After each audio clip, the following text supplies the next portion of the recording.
It's draft day, and there's going to be at least a couple of Georgia Bulldogs taken in round one, night one, day one. I love this day so much. I love the NFL draft so much. This is great. I remember how excited I was to do this video a year ago. Same thing, Thursday, 4 o'clock. I got to do the NFL draft video, and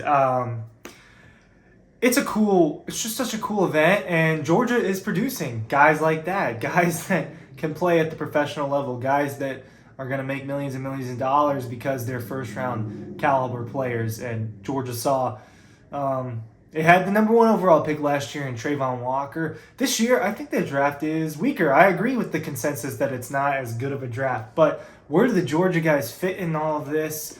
You know, where should we expect some maybe other names to be taken?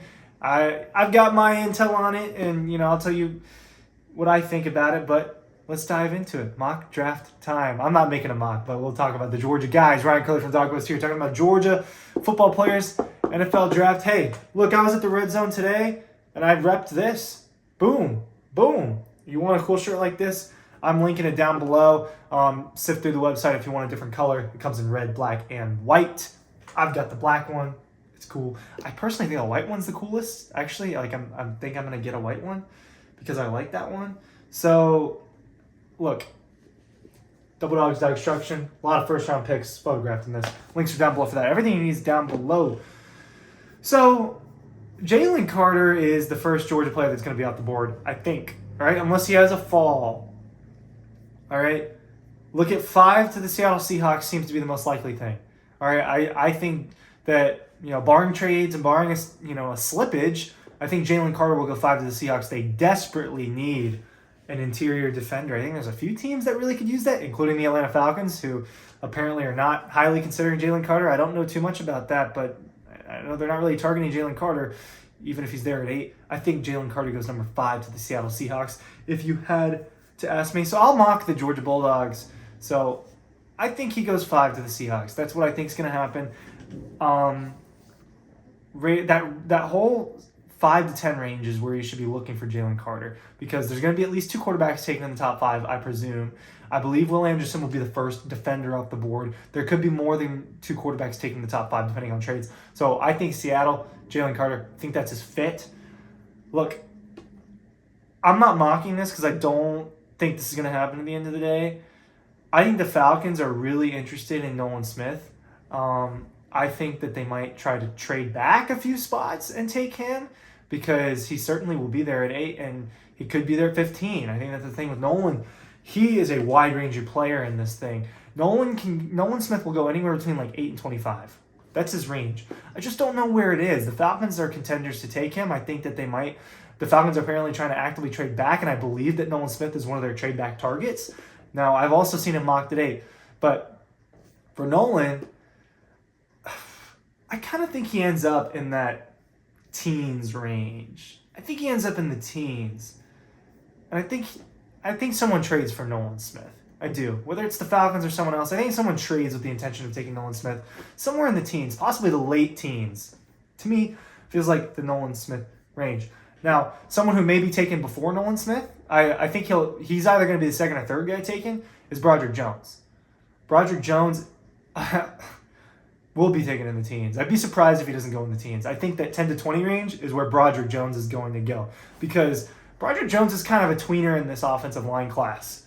He is not really considered one of the top 2 guys, but he's ahead of the other guys, right? So it's like Peter Scarron, I don't know how to pronounce it. The guy from Northwestern is a lot of people's number 1 tackle, even though he plays guard as well. I think he could end up being a guard in the NFL.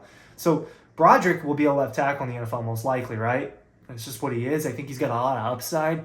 He's probably going to go after Paris Johnson and Peter Scarronci. I hope I'm saying that right. Pick 13. Watch out for Broderick Jones. Pick 13, the Packers. 14, the Patriots. 15, the Jets. I think all 3 of those. I think the Steelers at 17. I think the Bears at 9 is the earliest he goes, in my opinion. I think the Bears at 9. So the Bears at 9, look out. I'd say look out at 13, 14, 15 range. The Jets, Packers, Patriots. To me, I think those are some likely landing spots for him. Darnell Washington is my next guy. I think he might go tonight. I think Darnell might go in the first round. I doubt it. And because I doubt it, is maybe not because I think he's the third best tight end, but the consensus is that he's the third best tight end in the class. Now, who's he behind? Michael Mayer and Dalton Kincaid. Michael Mayer of Notre Dame, Dalton Kincaid of Utah, both great pass catchers. Really, really good. I've watched a lot of all three of these guys. Obviously, I've seen more of Darnell Washington. I think Darnell Washington can do more. I think he brings to the table a level of blocking that none of the other tight ends in this class bring, and a lot of history. So for Darnell, I don't know if he goes. I mean, I've looked around. I think that the Bengals at the end of the draft, maybe. I think the Bengals are probably going to go offense if I had to guess. I'm guessing. I think Bengals will go offense at 28. But he's kind of the guy where it's like, if you feel good about your offense, let's add him.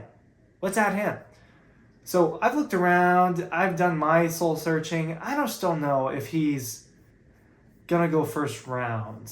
Because most people have Dalton Kincaid and Michael Mayer ahead of him. This one's got the Chargers taking Kincaid. The Chargers, certainly. I've seen Cowboys. I've seen Bengals. I've seen Chiefs. So maybe those are some of the names we should be looking for possibly in the back end of the first round as a Darnell Washington landing spot. Now, there were 5 guys heading into this thing with true first-round potential from the Georgia players, right? And I've talked about 4 of them already. The 5th one is Keely Ringo, a guy who just a few months ago was getting mocked in the top 10, top 5, right? What happened? There's a lot of corners in the draft, right? And all of a sudden, he's not a top 5 corner.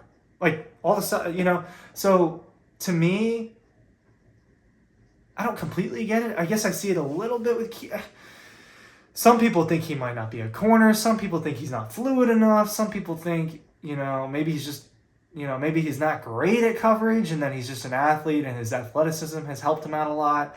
Those are kind of the knocks I'm seeing on Keely, that he's a little too handsy.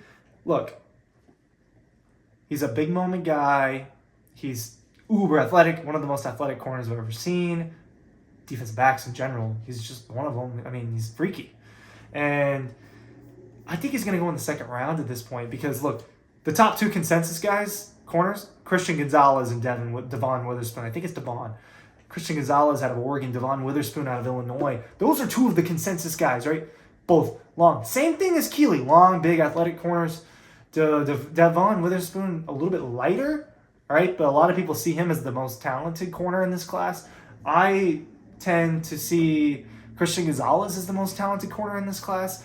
And I think Keely Ringo has huge upside. But think about it, man. There's Emmanuel Forbes from Mississippi State. There's Cam Smith from South Carolina. There's Joey Porter Jr. from Washington. Christian Gonzalez. A lot of people think that all those guys are better than Keely Ringo, and that's the consensus. I think Keely Ringo is better than those last couple guys. I'd probably take Christian Gonzalez and Devon Witherspoon ahead of him. It's just me, the tape I've watched, kind of my research. So I think that's where we stand with these Georgia guys in the first round. So I'm not going to mock Darnell or Keely in the first round. I don't know. Here's what I'll say before I end this. And I think this is important if you've stuck here this whole time and you're listening now. This is the most unpredictable draft in recent years. There is such a lack of consensus among scouts, experts, coaches, executives, players, media, all of us. We all have completely different opinions on this thing, all right? I feel a certain way about the quarterbacks. There's a lot of people who, I was just watching some stuff on ESPN. They're talking about Hendon Hooker as being the best quarterback in this draft. I don't think that at all, right? But there's some people that think that. And this draft, more than any other draft, there's been such a lack of consensus, right? Who's the best defender? Well, a lot of people think it's Jalen Carter. A lot of people think it's Will Anderson. All of a sudden, a lot of people think it's Tyree Wilson, the 6'6", old, 23-year-old edge defender out of Texas Tech, who I think I'm a little lower on than some people. Some people think Anthony Richardson's the truth. Some people don't want to touch him with a 39.5-foot pole. It's a Grinch reference. And there is such a lack of consensus. Who knows what's going to happen, right? You've seen the movie Draft Day. Not a great movie, right? It's cool. If you like the draft and you're a nerd for that, it doesn't go like that. But it's an entertaining movie nonetheless. And what do they say in all this? Well, you just never know with these things. You don't know with these things. Because there's sometimes a team picks a player we had no idea they were on their radar, and that could happen. Now, I think Georgia will have 3 guys go in the first round compared to 5 from last year. And, I think Keelan Darnell early in the second round. I think Kenny McIntosh is a middle round guy. I think Stetson Bennett's probably a late round guy. To me, Christopher Smith is a mid to late round guy. I'm trying to think of who else. There's more guys. Does Jack Podlesny get drafted? It all depends, right? I mean, Robert Aguayo. There's people that get drafted as kickers. And it'll be interesting to see if Jag Podlesny does. I'm blanking on some of the other guys. Robert Beal is someone that might get drafted tonight. There's so many guys for Georgia. Warren McClendon is another guy. Warren Erickson, I don't think he'll get drafted. I think Warren McClendon will go late round. So there's your take. There's my rant. This was I didn't time it, but I shoot for 8-ish minutes on these. I'm sure it's longer than that. Thanks for watching. Links are below. Dogs, dog structure, double dogs. Boom shirts is apparently really popular. Head to the links in the description down below. Make sure you're subscribing, and thanks for watching Ryan Hurley from Dog Post here.